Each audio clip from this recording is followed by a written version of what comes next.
This video series, I'll be talking about stocks and everything that I personally know about it. And note, I did not develop these strategies on my own. I was taught by legendary investors such as Warren Buffett and Benjamin Graham by reading their book and applying their knowledge to help increase the gains on my portfolio. In addition, I have personal mentors that guide me as I continue my journey in developing my personal style of investing and portfolio management. Now, with that said, don't forget to like, share, comment, subscribe if you're new, returning family, enough love, and let's begin.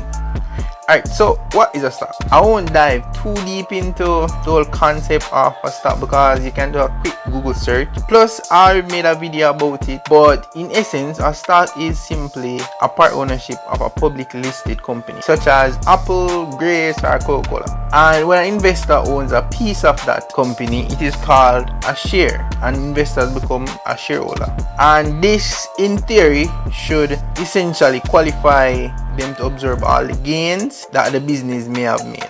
There can be an array of ways in which you can make money on the stock market, but primarily there are two main ways, and they are dividend gains and capital gains. Dividend gains is when the business decides to give or pay out cash or share as compensation to shareholders for being shareholders. And capital gain is basically the stock you bought at, let's say, about $50 has risen in value over the past few years to about $145, allowing you to have made $95 in profit. But this type of gain only occurs when the stocks are sold at that increased price. If not, you are just rich on paper, because at any time, for whatever reason, the price of the stock could fall in value, but we can discuss the influence later on in the video. Alright, so now that I know all of that, why should you invest in stock? I'm going to leave you with a quote. Warren Buffett says, if you don't find a way to make money while you sleep, you will work until you die. And well, stocks are essentially a way to make money while you sleep, because if you look at it this way, let's say you work at company A, and because you own shares in a food company named company B, you are effectively being double productive, because while you are making money in the company A that you work, people will be working in company B as well. And then you make money once the company is profitable and decides to give out dividends because you are a shareholder. And this can continue for decades, even after you have retired from a company. You can sit back and know that once your company or the companies that you have invested in maintains to be profitable, the shares in which you own will consistently provide a source of income for you even when you stop work. So you know you have some form of income looking forward to. And case in point, an example is Coca-Cola. It has been around for almost a century now. Second reason is, well, stocks can be used as collateral. So if you want a loan to, say, buy a car, as long as your investment value is sufficient, you can get that loan. And when you do this process, it is called pledging of your stocks.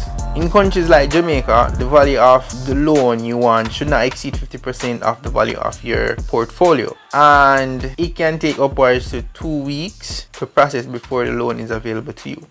But each bank and broker has different parameters to attain the loan and the value in which you need to have in order to get it. So ask your broker or a bank that you do investment with and get the specific outline needed for your situation. And if you're feeling that they'll take all your profits from the companies that you have, well, no, they just hold their stocks for you.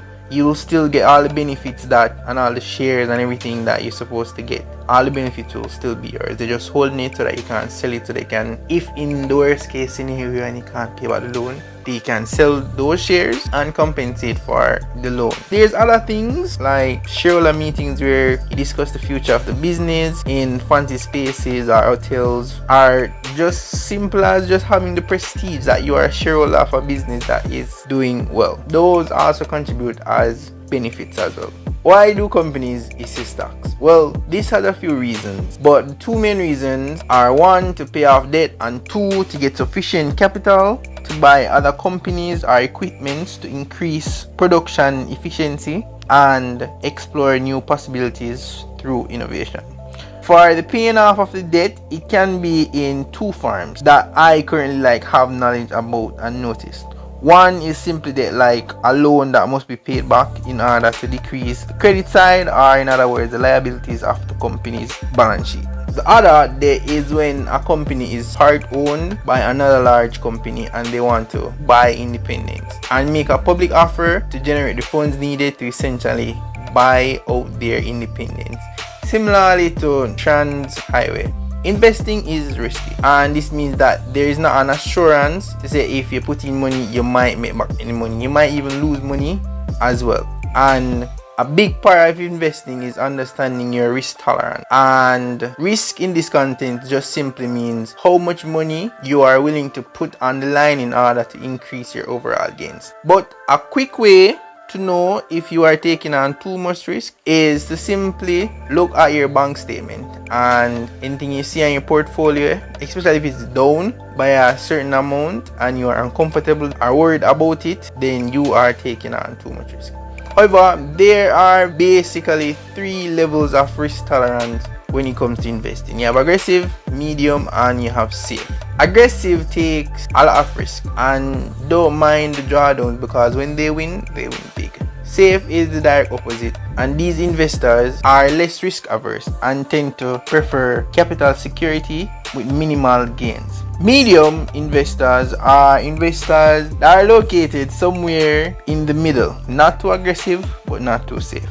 But when investing, you have to understand that there will be good days and there will be bad days. So a few things to consider is how your portfolio compares to the market, and if you are losing, how much does that bother you? And since we're on this topic of risk, just understand that there are different combinations that make an investment portfolio, and this is called portfolio beta. A portfolio beta is simply a measurement that correlates with the market benchmark. So a beta of 1 is when your portfolio is exactly correlated with the market. The higher your beta, the more aggressive your portfolio reacts compared to the movement of the market. The lower the beta, the less aggressive. So if your beta is 1 and the market is up or down 10%, your portfolio would react more or less the same. And if your portfolio is, let's say, 1.5 and the market is up or down 10%, your portfolio would probably be up or down about 15%.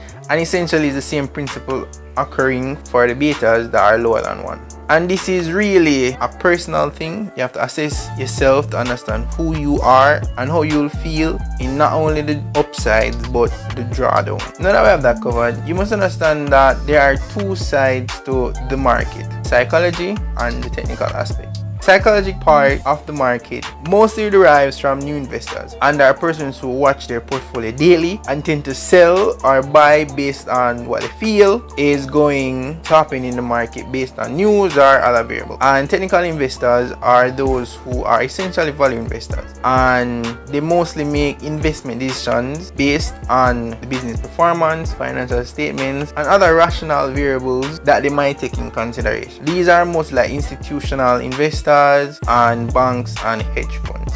But ideal investor is one that is a combination of both. Understand what the average Joe is feeling and using their understanding of financials of the business to make a more accurate judgment when investing.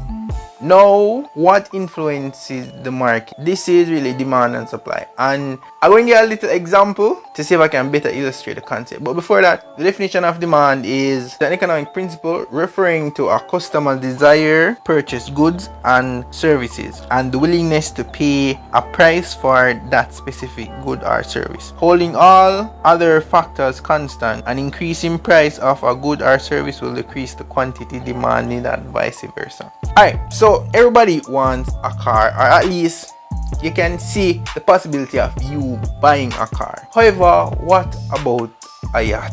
It's a bit hard to see yourself buying a yacht, right?